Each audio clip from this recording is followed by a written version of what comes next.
Oh, and of course, forgot I'm out of chalk. We're going to slum it a little bit with some itty bitty baby chalk. Should be enough. One should be an easy one to climb. Doesn't look that steep. I'm guessing like 9/12s on the side going up. An easy 6. Let me see where I can access.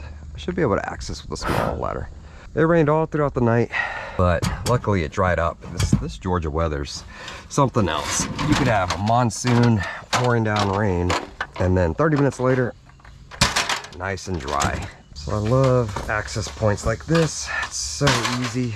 I actually want to access point right over here.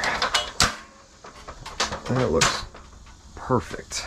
We're climbing up here. What I guessed was correcto. What do we got? A 9/12. Did I guess 9/12? I don't even remember. I'm coming for your title with my fun route to climb song, cause it's a fun route to climb. Fun route to climb, cause it's not that scary. Hey, wind all over, guys. Wind all over. So what I like to see, I like to just check that it flaps in the air. Sometimes you'll get some wind. I'm sure you've seen in previous videos where it looks like it's wind creasing, but it's sealed down. So it could be a tow board that was installed, something mechanical, manufacturer defect, little floppy flop.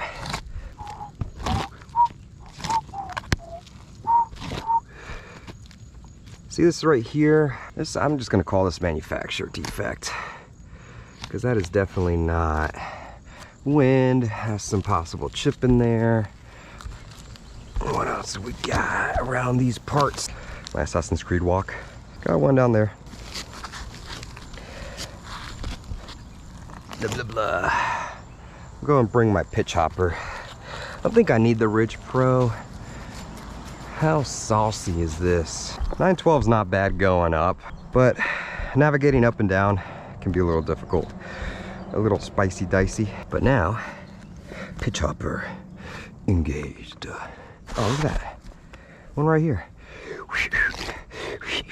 This roof is smoked with wind. Jeez. All over the place. And this is what happens, guys, when you have an older roof, especially with this 20 or 3 tab. What happens is the seals start to degrade, they start to wear out, and then wind starts to come in from windstorms. Boom, just starts flapping up and down, flapping all these shingles. And eventually these shingles are going to tear and fall off, and then you start getting leaks in the house. It's always best to have your roof inspected, especially when it's older. I would say at least once a year. I think that's safe. A lot of roofers will inspect for free your roof. So make sure you Google a reputable roofer. Best possible way is to try to find a friend or neighbor who's had success with a roofer in your area that did good work. Because what a lot of people don't know is that date of loss is super important when it comes to insurance claims. A lot of policies have a 1-year reporting requirement. So let's say you had that windstorm at your property January 1st, 2023. If you don't report it within a year, it doesn't matter how much wind damage you have, how much storm damage you have on your roof, it's not going to be applicable for that specific policy if you have a 1-year recording window. I'm about ready for this summer heat to be done and over with, guys. Never climbed roofs in the winter just yet. So a lot of people that I meet out on inspections and adjustments say that they prefer the heat over the winter cold.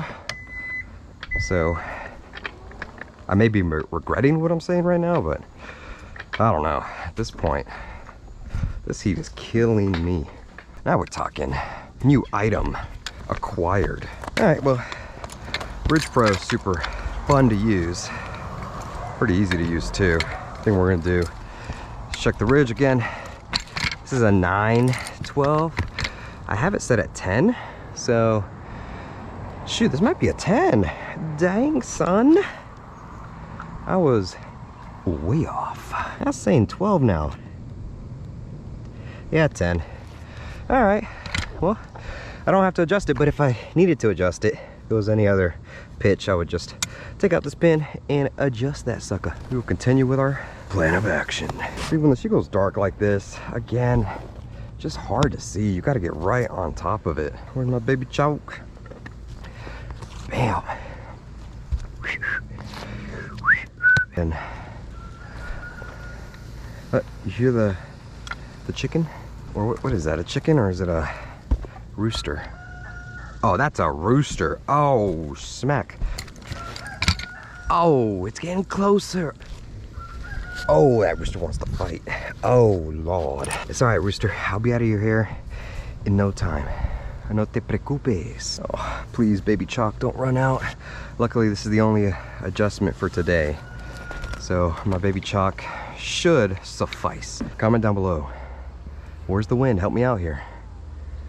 Ayúdame. I'm sure there's more on these parts down yonder. Aha! Thanks, comment section. I would not have found that unless you commented down below that you saw this. You played a very special part, viewer, in getting this roof approved. Great job. Rappelling down.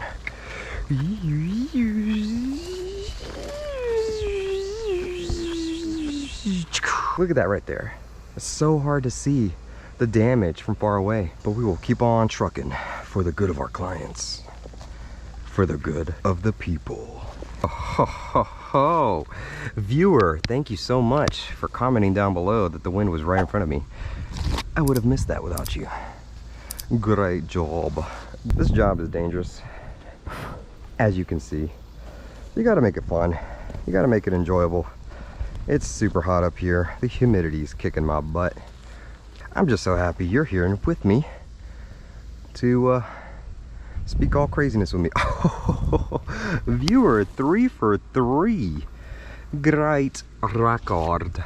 There's no way. I don't know how I did this job before you guys. There's no way. I must have missed so much damage. Go ahead and berate me in the comments down below if I've missed anything on this slope. I don't think so though. You guys have already been a great help finding a lot of wind damage. If I missed something, it's on you too. If you're part of the Delta Public Adjusting Nation, a subscriber, just understand you're part of something that's undefeated. You guys are phenomenal, period, point blank. Let's see what we got over here down yonder. I already see a couple. Come on, chat. You guys are already slacking now. Don't slack on me. This one's pretty obvious. And you see what happens too, right? So like the wind crease shingles here, because this is flopping in the wind, it's causing the damage to this shingle here. But not only that, because you have this entire mass of shingle flopping up and down, it's gonna eventually release the seals from all the surrounding shingles. This one's still good, but this one, see that? Up and down, it's released the shingle seal here. And what's gonna happen, another thunderstorm comes by and boom, this one is gonna start getting that creasing. But look, it's flopping and now this one's loose. See, it's just a cascading effect. Look at that, look at that. Wow. This is happening too on this one. Yep. Look at that. Already, ooh. Oh, coño. Oh man, I love this roof. Roofs like this, I absolutely adore. It's just so easy to climb. Oh, come on, chat. You missed this one. You guys are slacking. That's all right. I'll let this one slide. Just hit the like button, subscribe. It's free 99. A repair was done and it absolutely failed. Look at this right here. See this creasing damage right here? It's flopping on the wind. Didn't seal down correctly because the shingles are so old and the tar is completely done for, which is causing this one to flop up. And then you've got that creasing here. And look, it's unsealing everything. The reason why I want to show this is because if your insurance company issues a repair and your roof is 15 years or older, be very skeptical about that repair. Insurance companies, they're for-profit organizations. The way they make money is by paying out as little as possible while bringing in as many premiums as possible. Insurance companies are a business. Every business has to make money. We have to make money. As public adjusters, everybody has to make money. But the issue is when a repair is issued to a roof that's this age, this condition, this worn, this brittle shingles, that's what's gonna happen. More than likely, the carrier is gonna try to issue a repair. Then we come back out as public adjusters and we negotiate the claim and explain, listen, the roof's not repairable. There's already evidence from a prior repair that failed. Here's the thing, I don't want to dog any insurance carriers. There's a lot of good people that work for insurance companies that want to do good work and take care of their homeowners. But you got to understand that these carriers have thousands and thousands of claims that come through on a weekly basis. A lot of times adjusters at insurance companies are going to make coverage determination based off of an algorithm. They're going to type in to a computer system, hey, what's the age of the roof? Hey, how many wind damage shingles there are? And if you don't have a public adjuster there fighting for you, making sure that we're documenting all of those conditions, all of those items for the insurance carrier is just going to have some basic data to go off of, and they're going to type it into the algorithm and issue a repair. That's when stuff like this happens. You get a repair that's failed, that's causing damage to the surrounding shingles, and then the homeowner is going to be left holding the bag. Because guess what? If the homeowner agreed to a patch repair to all these wind damaged shingles and that repair fails, and a year from now the roof starts leaking because the shingles start lifting up because the repair failed, that's not going to be covered. The carrier is not going to come back and say, oh, I'm sorry, we made a mistake issuing the repair. Let me go ahead and cover the entire roof. The carrier is going to ask the homeowner to file a brand new claim. That's why getting proper representation on your roof claim is super helpful. I like to joke and have fun and play around up here, but at the end of the day, this is serious work. This is the type of evidence that needs to be sent off to the carrier to make sure that this homeowner is properly represented and they get the best possible results for their claim. All right, tangent mode off.